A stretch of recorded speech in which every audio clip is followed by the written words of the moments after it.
Olá a todos, bem-vindo ao meu canal. Para quem não me conhece, eu sou a Julia Gauss.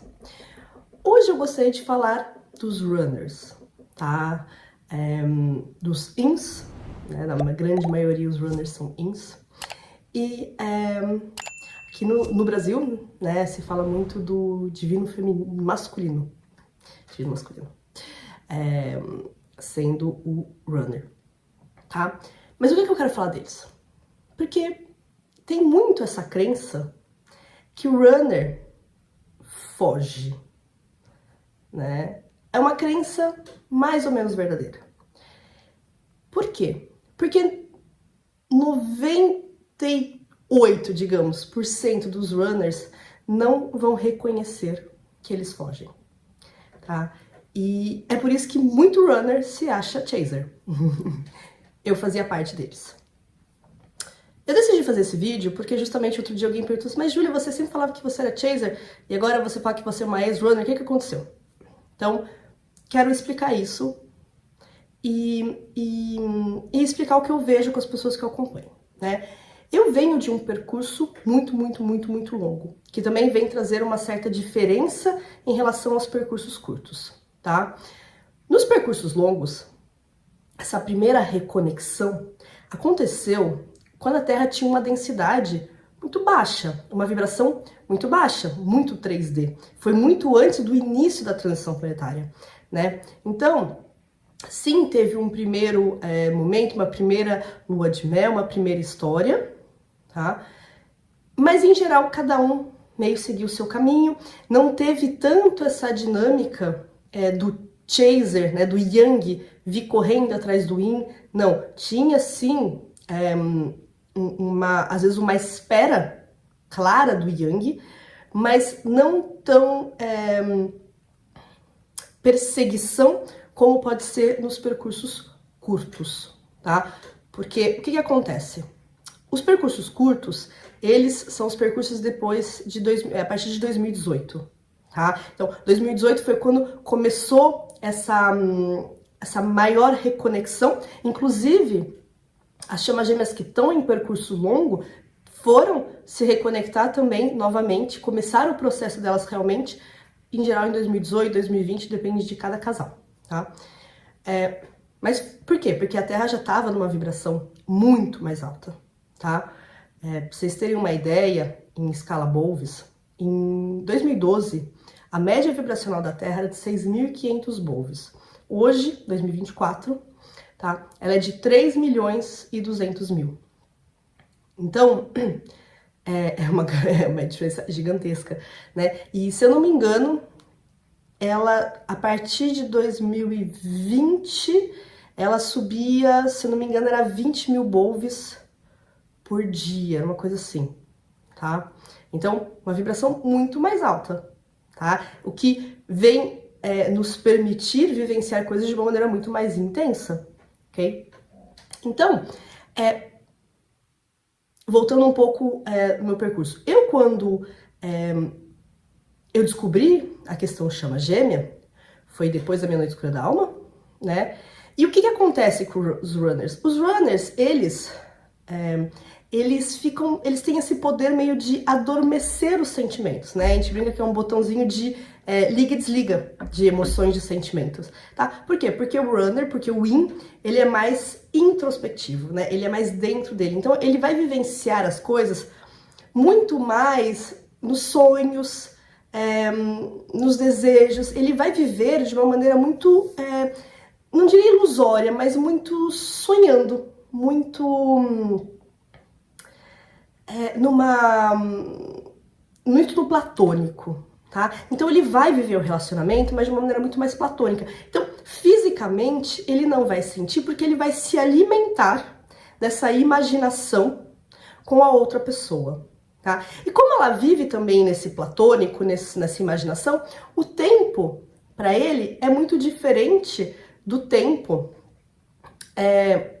pro Yang, tá? Eu digo isso, tudo isso antes da Neia, tá? Tudo isso é antes da Neia. É por isso que muitas vezes é difícil, porque quando a gente descobre o percurso de chama, a gente já teve a Neia, geralmente, tá? São raros casos onde a pessoa não teve, ou ela está, Mas, no geral, a gente descobre depois que a gente teve, tá? Então, sobretudo pros ins. Então, aí muda as coisas.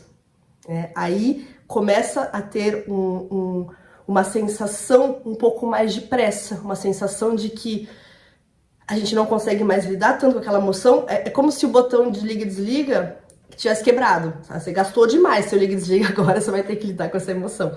Então começa a vir uma certa ansiedade, começa a vir uma emoção muito diferente. Só que o yin, ele tem códigos diferentes do amor do que o yang, tá?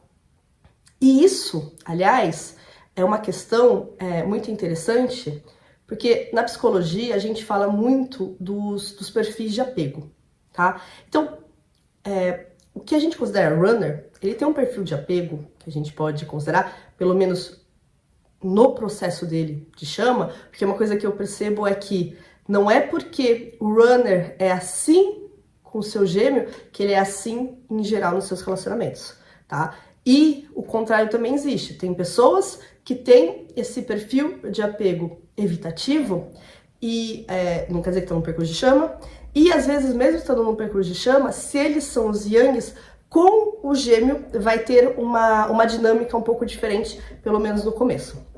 Tá? Então, o perfil de apego evitativo, que é 25% da população, tá? Então é uma grande porcentagem da população, tem como códigos ligados ao amor algo que machuca, algo que eles não merecem, algo que é complicado, algo ligado à dor, tá? Então, isso vem da infância deles, onde eles talvez não se sentiram merecedores de amar, né? Eles tiveram uma ferida de rejeição muito forte. Porque aqui eu tô saindo um pouco da chama gêmea, tá? Mas uma sensação muito de que o amor não é pra mim. Eu não sou merecedor de amor, tá? Então, é importante trazer isso, mesmo se não tá num percurso de chama, porque muitas vezes as pessoas estão diante de uma pessoa com esse perfil de apego, e geralmente, quem atrai esse tipo de perfil são os ansiosos, ou às vezes outros evitativos, mas que não percebem que eles são, né? E logo vai buscar e fala assim, então é chama gêmea porque essa pessoa está agindo dessa maneira. Não é, tá? Nem sempre é, tá? Porque 25% da população, não, né? 25% da população não é chama gêmea. Então, eu acho que é interessante também trazer essa informação, tá? Vou tentar não me perder aqui. Mas, então, essa pessoa tem esse código, né? De que o amor não é pra mim. Então, ela vai ser muito mais retraída, vai ser muito mais distante da outra pessoa. Só que na cabecinha dela, aqueles códigos são os códigos de todo mundo. Então, ela não tem a impressão de estar fugindo daquela pessoa. Tá? E isso é uma coisa muito interessante, porque quando chega uma pessoa pra mim e é chama, e ela é in, e eu falo, olha, você é in, você é runner. Para aquela pessoa, ela não é nem um pouco claro na cabeça dela. Assim, sério, eu tô fugindo? Não, eu não tô fugindo. Eu nunca fugi dessa pessoa. Porque para ela, realmente ela não está fugindo. Ela está agindo conforme os códigos de amor dela. Ou pelo menos, no caso de chama, os códigos de amor que aquela pessoa vem despertar nela por espelhamento, tá? Então, na cabecinha dela, não é sim, eu estou fugindo. Não, na cabecinha dela, aquela pessoa, ela é uma pessoa muito especial. Aquela pessoa, sim, tem uma energia muito forte, tem uma coisa que ela não consegue explicar. E que ela vai viver muito mais internamente, tá? Daí, quando acontece a NEA, como eu disse, tem essa grande ansiedade. E daí, começa a buscar, né? Começa a querer ter informações, começa a querer entender o que está acontecendo com ela. Por quê? Porque aquela maneira de se envolver com a outra pessoa não é a maneira que ela está acostumada, tá? E depois da NEA, como isso vem à tona, ela vai tentar... Isso também é uma questão interessante. A maioria dos runners, eles não querem entender o outro. Eles querem entender o que está acontecendo com eles. Porque aquilo é desconfortável para eles. Que, em geral, o chaser, o yang, né, ele quer entender por que o outro tá fugindo, né? Ele não quer tentar se entender. Depois, num segundo tempo, porque muitas vezes o chaser, ele não acha que ele tá errado. Ele acha que ele tá fazendo de tudo para que aquela relação aconteça. Também através dos códigos de amor dele, né? Dos códigos de amor onde, então, se eu quero que aquilo funcione, eu tenho que ir atrás, eu tenho que fazer acontecer, tá? E isso vem colocar uma pressão muito grande em cima do outro, né? Que sente uma responsabilidade, que tem os seus medos e não é novamente que ele foge, ele tenta resolver aquilo, mas o tempo dele, lembra, é diferente do tempo desse daqui. Então ele tem a impressão de que, esse daqui, o chaser, né, tem a impressão que o runner tá fugindo, tá? Então, isso é complicado, isso vem trazer essa incompreensão entre os dois, mas outra coisa também que a maioria dos runners, né, dos ins, sobretudo dos percursos mais longos, queriam, esperavam muitas vezes, né, era um grande gesto de amor do seu chaser. Mas como eu disse, né, lá no passado com a densidade era complicado para o chaser. O chaser muitas vezes eles ficavam um pouco mais paradões. Eles ficavam esperando, mas eles não tinham essa vontade, essa força de vontade de ir atrás, tá? Então, é importante a gente entender e a gente olhar como que era dentro da gente e olhar nossa dinâmica um pouco de fora dela, né? Olhar essas duas pessoas. Foi quando eu fiz esse exercício que eu comecei a perceber, para começar, o quanto, sem querer, eu tinha feito sofrer o meu gêmeo no passado, né? Porque eu não via nem um pouco dessa maneira, né? É realmente saindo um pouco da situação. E porque eu achava ele justamente muito nessa espera, né? Nessa espera, por isso que eu achei muito tempo que ele fosse o runner, e que não faz sentido, né? O runner não tá esperando, o runner, ele tá fazendo as coisas dele, vivendo as coisas dele, né? Muitas vezes. Ou ele tá preso numa situação. Mas nos percursos longos, os ins muitas vezes esperaram no passado serem salvos pelos seus yangs e não foram. Tá? A densidade não permitia, as questões não permitiam. Tá? E com isso acabaram cada um indo para o seu caminho. E quando tem a reconexão, tem dificuldade, tem muito grande essa dificuldade de perceber, porque uma vez que elas entendem, eles querem. O runner não é que ele não queira estar com o outro, ele quer estar com o outro, né? Ele só não sabe como. Ele muitas vezes ele evita de falar alguma coisa por medo de como o outro vai aceitar, né? Também tem isso. Muitas vezes o chaser tem tendência a falar bastante e o runner tem mais tendência a engolir as suas palavras, né? Tem uma espera do chaser que o runner, ele tem essa dificuldade de lidar com isso. Ele precisa de mais tempo, tá? E nos percursos longos, às vezes, é muito mais tempo. E é por isso que, às vezes, teve essa inversão de carro-chefe, né? O win, foi o meu caso com o meu gêmeo. Ele desistiu do percurso no momento e me despertaram para que eu fosse o carro-chefe. Não é uma inversão de polaridade, é uma inversão de carro-chefe, o que é diferente, tá? Então, em alguns percursos isso aconteceu, em outros, não é que a pessoa desistiu, ela começou a fazer o despertar dela, tá? E ela foi carro-chefe mesmo, cortando, às vezes, a relação com o outro, tá? Porque sim, o chaser também pode decidir em algum momento. E, claro, isso quer dizer que ele já está muito mais trabalhado nele, de tomar uma distância com o seu runner, tá? É muito difícil a gente perceber a polaridade quando a gente está no meio de percurso. Porque no meio de percurso, se você tá lá, é que você já tá fazendo um processo, né? O que acontece? Você tem essa polaridade, digamos que você é o yin, né? Você é um yin, você tá fazendo o seu processo para vir trabalhar esse yang da maneira mais positiva possível, mais luminosa, né? Porque tanto o yin quanto o yang também tem seu lado não luminoso, né? Então você está trabalhando aqui e o seu yin também, muitas vezes, resgatando o seu yin, porque às vezes também a gente tem uma tendência a ir para a polaridade oposta de uma maneira muito extrema e nociva, tá? Então você tá nesse equilíbrio yin-yang, então fica muito mais difícil ter essa percepção da sua polaridade de origem. E, novamente, não é porque a sua polaridade de origem no seu percurso de chama é uma que você, na vida de todo dia, vai ter aquela polaridade predominante.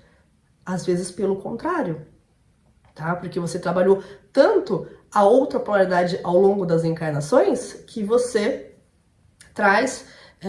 eu, por exemplo, sempre fui muito yang em tudo. Muito, muito, muito, de uma maneira extrema, né?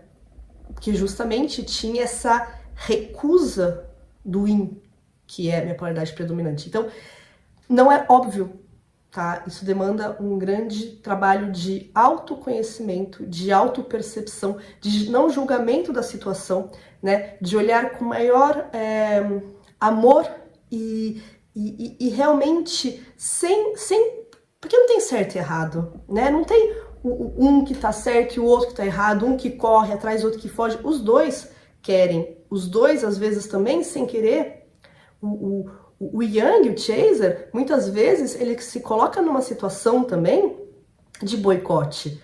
Para ele, talvez não, porque os códigos do amor dele é assim, é nessa ansiedade, mas ele também pode estar boicotando, né, colocando todo o peso nas costas do outro. É muito fácil também, muitas vezes, e eu vejo isso no grupo das chamas, quantas vezes as pessoas dizem, porque o outro não faz isso, o outro não faz aquilo, né? Então, quando a gente para de colocar a culpa no externo, e a gente realmente olha com um olhar gentil, com um olhar carinhoso, com um olhar de não julgamento pro percurso, né, tentando entender o que passou no passado, né? Como que foi esse encontro, tá? Como que foi para os percursos longos todo esse tempo de separação, esse tempo onde às vezes teve gato e rato, como eu chamo, né?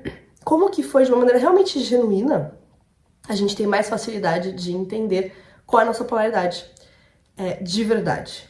Porque por mais que na hora que a gente estiver pronto para a fusão, né? Ou seja, que a sua metade de alma estiver completa, sem feridas mais, né? Porque a fusão é isso, é a cura total dessas duas metades de alma, tá?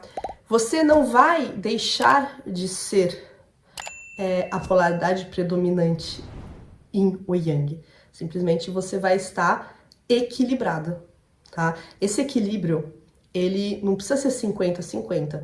Você pode ser 60% yin e 40 yang, e ele 60 yang e 40 yin. Então, assim, então isso não é 50-50, é o equilíbrio. É ter achado essa plenitude dentro de você, aceitando a sua polaridade de origem, tá? E curando suas feridas e encontrando esse equilíbrio, tá bom? Eu espero que não tenha ido para todos os lados. Eu fiz algumas anotaçõezinhas aqui para não esquecer nada, porque em geral eu vou realmente por canalização me deixando guiar e aqui eu não queria esquecer nada, tá? Então, pessoal, convido vocês a fazerem esse exercício. Também não se fechem. Eu sou isso e pronto. Se eu posso dar uma dica, depois cada um faz o que quer, né? Eu sei que tem pessoas que adoram o divino feminino, adoram o divino masculino. Eu acho divino feminino e divino masculino complicado. Por quê? Isso é uma discussão que eu tenho várias vezes lá no grupo, mas cada um faz como quer. Como as polaridades, né? O yin é o feminino, o yang é o masculino. Só que o que é chamado de divino masculino é o que foge, né? Teoricamente o yin. E o divino feminino, o que corre atrás, teoricamente o yang, isso, eu acho que na cabeça das pessoas o que eu percebo é que faz uma confusão terrível. Se na sua cabeça não faz, ótimo. Mas se faz, e eu posso compreender, Eu acho que falar yin e yang é muito mais simples, até porque é mais universal também. Sai um pouco só do universo chama gêmeas e eu acho que isso não faz mal nem um pouco, muito pelo contrário, tá bom? Pessoal, por hoje é só. Um grande beijo e até a próxima.